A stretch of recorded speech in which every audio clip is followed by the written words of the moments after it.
Have you ever felt something so bizarre that you thought God was playing jokes on you? You look at those two mathematical objects, completely irrelevant. Then that one teacher bumps out of the desk and explains how they are connected. You felt that the world is collapsing right in front of your eye. Have you ever felt that? Well, if you have, welcome. The first time I've ever felt this is when I studied the derivative of anti-trigonometry. And when I first saw that the derivative of sine x is equal to 1 over the square root of 1 minus x squared, I was totally shocked. Like, how could this square root even be related to this trigonometry stuff? But if you actually go through all the process, you'll find it's actually the case. And I was freaking stunned. Like, I just met this new guy named Math. Like, could you guys feel that? Anyway, today, I'm gonna let you feel the exact same way that I felt during that math class. You ready? Let's go. Actually, I'm not going to tell you what this is all about first. Instead, let's play a fun little game. So, I'll give you a curve. This is known as an elliptic curve. Y squared equals x cubed minus ax plus b. And why does this curve look like this, or why do we choose particularly this curve? I'll explain later, alright? Let's just play the game first. Alright, I have 2 points on this curve, and I want you to connect them. Forming a straight line, you can actually see this line intersect with the elliptic curve. Right, you might see this curve being symmetric to the x-axis because there is a y-squared term in the expression. Now, I want you to find the reflection of this little Twitter point, and let's give it a name, negative r. Yeah, let's just ignore the graph. Right, we're done. Right, this actually seems interesting enough. Let's give it a name, pad, because it's sort of like adding stuff, but in a plane, right? And you know, pad q gives us negative r. In fact, we can actually rearrange this, get p pad r equals minus q. And we can do this for 3 points. So take the point p, q, t. We're not compute p pad q pad t. So we do p pad q get negative r first. Then we compute negative r pad t. And then we should get something like minus s, negative s. Then we kind of switch a little bit. We do q pad t first, we get minus r prime, and we do like r minus r prime, like padding. We still get the same result. Hopefully you found padding very similar to adding because it doesn't really care about your order of adding, right? And it's just like these points behave just like numbers. Alright, if we can add them, can we multiply them? For example, 2p. Well, yes, but for 2p we have a problem. We only have 1 point. There's no way to connect that. In this way, we make p a tangent, and we, find the intersection of the tangent to the curve, which is defined as minus 2p. Pretty cool. And moreover, it's so simple. Let's do some practice. P plus q, p plus q, p plus q, p plus q. Did you get it? Let's try division because multiplication works. And it doesn't make sense for you to do q divided by p, but you can rearrange this so you get q equals np, and essentially you're solving for n. And actually, the way to solve n is just brute force trying. You literally try from 1 to big numbers until you get the result.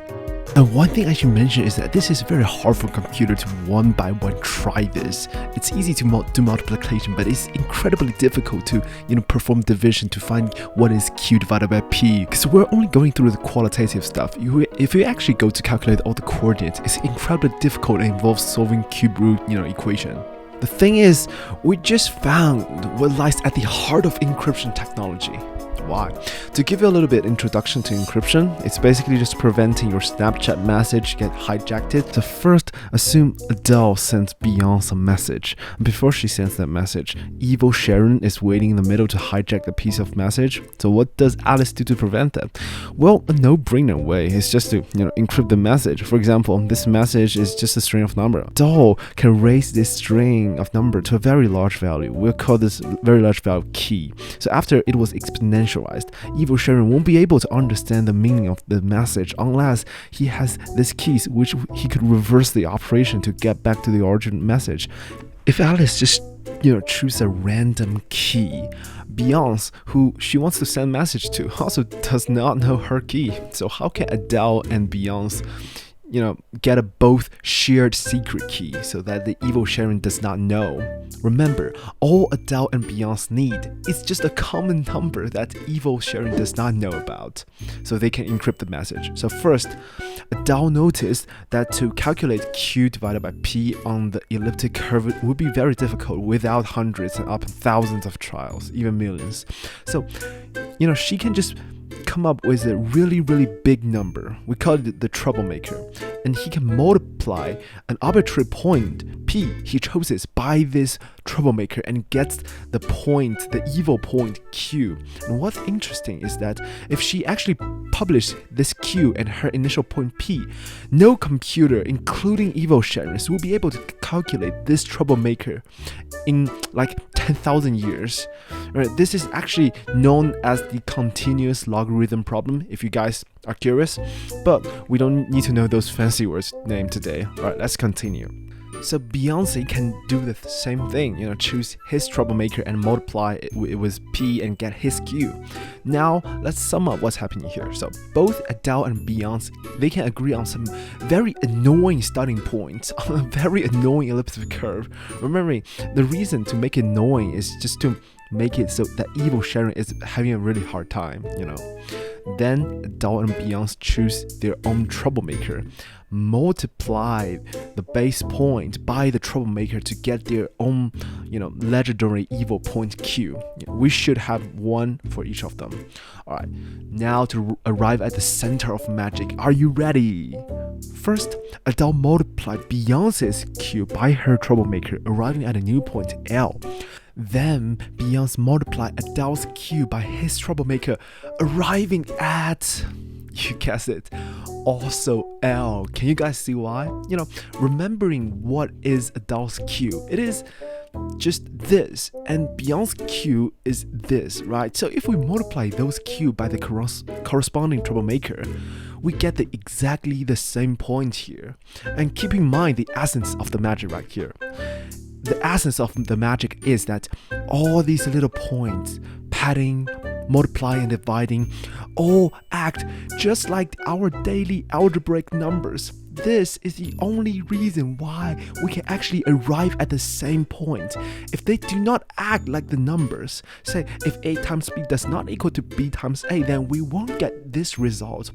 Isn't that just magical? And take a moment to actually appreciate how beautiful this is. Alright, now we have the point that Adele and Beyonce both know, but even Sharon having no idea. They can finally send that piece of golden message they so long want to send. You see, our little game isn't that stupid, right? Alright, I'll be honest, I've been lying to you a little bit. In actual cryptography, we don't play this little game on this elliptic curve. Instead, we make a looping space-time. Alright, I made that name up, but what is a looping space-time? Well, this one is very complicated. It requires like 10 years of math knowledge, but put simply, a looping space-time is a space but looping. This concept is incredibly easy to understand. If our order of our space-time, which mathematicians actually call them fields, are 6, then 5 plus 2 equals 1 because it is looping, right? So linear curve looks like this, quadratic curve looks like this, is more ridiculous, and elliptic curve looks like this. Alright, so this little space-time basically overlap all the congruent space-time in this coordinate plane all together. But one good thing about this is our little game, that Q divided by P thing, it will be very hard. It'll be much harder in this little looping space-time, and it will be more annoying for the evil Sharon. So why? Because, well, actually I don't really know. That's very complicated. And also, things change a little here. Instead of having this continuous elliptic curve, we only focus on the integer point on this elliptic curve, which actually there are many of them, and even many for larger order of little space-time. But Adele and Beyonce shall pad and multiply the same way as if it would never change from a continuous elliptic curve.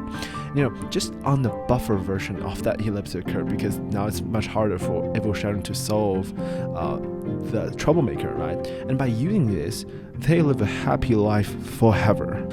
But this video do not end here, because remember in the beginning where I told you that I will let you feel the exact same way that I felt. If you haven't already, I'm gonna do that right now. So have you ever wondered, for equations like y equals x, what if instead of just inputting the real number and just get a very boring straight line, we extend the input to the entire complex plane? What will that look like? That's a very great question. In this case, we'll be mapping 2D input to 2D output, which requires 4-dimensional, so we cannot do that. Luckily, we can actually color code all of those inputs. See, if we make 0, 0 black, we can actually assign every point on the complex plane with a unique color.